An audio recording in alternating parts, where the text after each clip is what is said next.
साल 1925 त्या काळच्या पुण्यात 9 नगरसेवकांच्या सह्यानिशी नगरपालिकेकडे एक ठराव पाठवला गेला.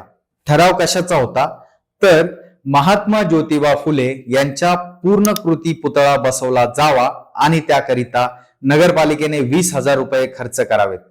आता हा ठराव पुढे बराच काळ पुणे शहरासह महाराष्ट्र धुमसत ठेवण्यासाठी पुरेसा ठरणार होता. यासोबतच असे 12 ठराव एका तरुण नगरसेवकाने नगरपालिकेकडे पाठवले होते. पुणे नगरपालिकेचे त्यावेळेचे एकूण 43 सदस्य होते. ज्या तरुण नगरसेवकाने हे ठराव मांडले होते त्यांच्याकडे पुरेसे बहुमत नव्हतं. हे माहिती असून देखील त्यांनी लढायचं ठरवलं. महात्मा ज्योतिबा फुलेंच्या पूर्णाकृती पुतळ्याच्या ठरावापासून खऱ्या अर्थाने या तरुण नगरसेवकाची कारकीर्द सुरू झाली.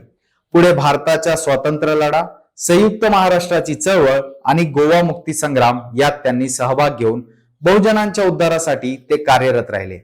आता जास्त सस्पेन्स न घेता सांगतो, हे तरुण नगरसेवक म्हणजे केशवराव जेधे. केशवराव जेधेंची आज जयंती आहे मित्रांनो. त्यानिमित्त जाणून घेऊयात त्यांच्या आयुष्यातील हा महत्वाचा प्रसंग. त्याआधी चॅनलवर नवीन असाल तर पुण्यातील ऐतिहासिक जेधे मेन्शन या वास्तूचा व्हिडिओ पाहिला नसल्यास खाली कमेंट बॉक्समध्ये लिंक दिली आहे, तर तो देखील पाहून प्रतिक्रिया कळवा. नमस्कार, मी ऋषिकेश आणि तुम्ही पाहताय शिरस्ता. महात्मा ज्योतिबा फुलेंचा पुतळा नगरपालिकेने उभारावा असा ठराव केशवराव जेधेंनी मांडला. हा ठराव मांडण्याची पार्श्वभूमी म्हणजे त्याआधी 1 वर्ष पुण्यात लोकमान्य टिळक आणि विष्णू शास्त्री चिपळूणकर यांचे पुतळे उभारण्यात आलेले. टिळकांच्या पुतळ्याचं अनावरण मोतीलाल नेहरू तर चिपळूणकरांच्या पुतळ्याचं अनावरण महात्मा गांधींनी केलेलं. आता तेव्हाचं पुणे हे ब्राह्मणेतर अशा 2 गटात विभागलं होतं. त्यामुळे महात्मा फुलेंचा पुतळा बसवण्यास बराच विरोध होत होता. त्यातच भालाकार भोपटकरांनी जेध्यांना ठराव मुकाट्यानं मागं घ्या अशी मित्रत्वाची सूचना केली. ज्योतिरावांचा पुतळा बसवण्यास अगदी योग्य स्थळ पुणे नसून कोल्हापूर होय असंही ते म्हणाले. केशवराव जेधेंनी यासोबतच आणखी 12 ठराव मांडलेले. त्यात मस्तानीचा पुतळा पुणे शहरात बसवण्यात यावा असाही एक ठराव होता. बराच वाद प्रतिवाद सुरू झाला. काही दिवस शहरातील चर्चा याच ठरावाभोवती फिरत होत्या. अखेर 4 सप्टेंबर 1925 रोजी पुणे नगरपालिकेच्या खास सभेत या ठरावांवर चर्चा झाली. तत्कालीन वृत्तपत्रांच्या वार्तांकनानुसार केशवरावांनी केलेल्या भाषणाने सभेचं वातावरण चांगलंच तापलं. अखेर केशवराव जेधेंचा ठराव बहुमतानं फेटाळला. केशवरावांनी सभात्याग करत त्यांचा विरोध नोंदवला. या दरम्यान जो काही वाद प्रतिवाद सुरू होता त्यावेळी देशाचे दुश्मन ही पुस्तिका ब्राह्मणेतर मंडळीकडनं प्रकाशित करण्यात आली. पुस्तकाचे लेखक दिनकरराव जवळकर तर प्रकाशक होते केशवराव जेधे. पुस्तकात भालाकार भोपटकर यांच्यावर देखील सडकून टीका केली. केशवरावांनी त्यात लिहिलं की महात्मा ज्योतिरावांच्या गुलामगिरी पुस्तकानंतर आज 50 वर्षांनी या निर्भीड पुस्तकाचा महाराष्ट्र लाभ घेत आहे. लेखक यदी फडकेंनी लिहिलेल्या केशवराव जेधेंच्या चरित्रात या पुस्तकाच्या निर्मितीची कथा सांगितली आहे. जवळकर जसे जसे हे पुस्तक लिहित तसे तसे केशवराव जेधे व मित्रांना मजकूर वाचून दाखवित.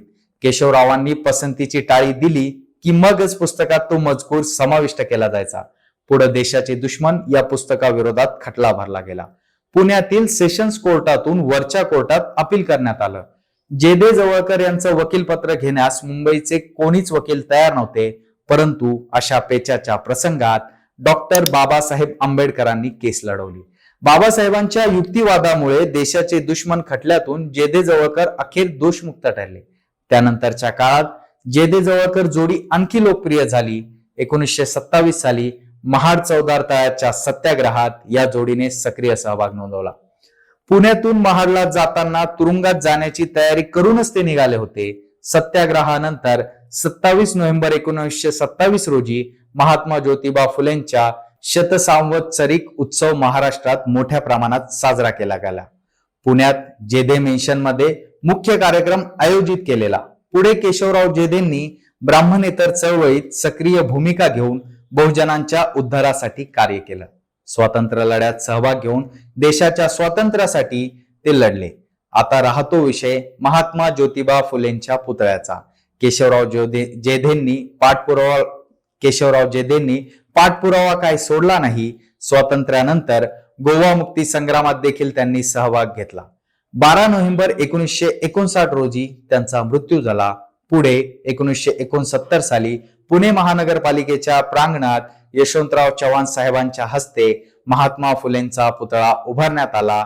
पुतळा उभारणीसाठी इतकी वर्ष लागली खरी, पण त्याची सुरुवात केशवराव जेधेंनी एका ठरावापासून केली होती. तर मंडळींनो, हा व्हिडिओ तुम्हाला कसा वाटला ते कमेंट करून नक्की कळवा आणि शिरस्ताला जरूर सबस्क्राईब करा आणि जेवढ्या जास्त लोकांपर्यंत हा व्हिडिओ शेअर करता येईल तेवढा करा.